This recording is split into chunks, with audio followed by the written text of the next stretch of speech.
Hi friends, എല്ലാവർക്കും നമസ്കാരം. നമ്മൾ പുതിയ വീഡിയോയ്ക്ക് എല്ലാവർക്കും സ്വാഗതമുണ്ട്. നമ്മളൊന്ന് ഉണ്ടാക്കാൻ പോണത് ഈ ഒരു എന്താ പറയുക പറന്ന് കളിക്കുന്ന കിളീനെയാണ്. നമ്മുടെ വിരലിൽ കിടന്നിട്ട് ഇങ്ങനെ പറന്ന് കളിക്കുന്ന ഒരു പക്ഷീനെ.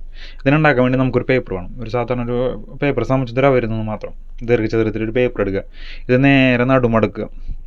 കറക്റ്റായിട്ട് നടുമടക്കി കഴിഞ്ഞിട്ട് നിവർത്തി കഴിഞ്ഞിട്ട് ഇതിൻ്റെ നാല് കോർണറും ആ മടക്കിയ രേഖയിൽ വരണ രീതിയിൽ 4 ഭാഗവും നമ്മൾ മടക്കി കൊടുക്കുക ഉള്ളിലേക്ക്. കറക്റ്റായിട്ട് 4 സൈഡും സിമ്പിളായിട്ട് മടക്കി കൊടുക്കുക. ഇത് സിമ്പിളായിട്ട് മടക്കാൻ തന്നെ വലിയ പാടൊന്നുമില്ല. സിമ്പിളായിട്ട് മടക്കി കൊടുക്കുക. ഇത് മടക്കി കഴിഞ്ഞിട്ട് വീണ്ടും നമ്മൾ ആ പഴയ പൊസിഷനിലാണ് വീണ്ടും നേരെ മടക്കി കൊടുക്കുക. ഇത് നേരെ മടക്കി കഴിഞ്ഞിട്ട് ഇതിന് വീണ്ടും രണ്ടാക്കി മടക്കണ്ട. നമുക്ക് ആ ഒരു ലൈന് മാത്രം കിട്ടിയാൽ മതി. അതിന് വേണ്ടി ജസ്റ്റ് ഒന്ന് നമ്മളൊന്ന് മടക്കിയിട്ട് വീണ്ടും നിവർത്തണം. മടക്കിയിട്ട് അങ്ങനെ വയ്ക്കേണ്ട, ജസ്റ്റ് ഒന്ന് മടക്കുക, ആ ലൈന് കിട്ടണവരെ വരയ്ക്കുക, വീണ്ടും നിവർത്തുക. നിവർത്തി കഴിഞ്ഞിട്ട് നമ്മൾ ആ ത്രികോണം പോലത്തെ മടക്കി വെച്ചിട്ട് ഭാഗമല്ലേ, അത് നേരെ ഏതെങ്കിലും ഒരു ഉള്ളിലേക്ക് മടക്കുക. അതേപോലെ തന്നെ അതിൻ്റെ അപ്പുറത്തെ ഭാഗവും ഉള്ളിലേക്കും കറക്റ്റായിട്ട് മടക്കി കൊടുക്കുക. ഇത് മടക്കി കഴിഞ്ഞിട്ട് അതിൻ്റെ ഓപ്പോസിറ്റ് സൈഡിലേക്ക് ഇത് പിന്നേക്ക് മടക്കുക.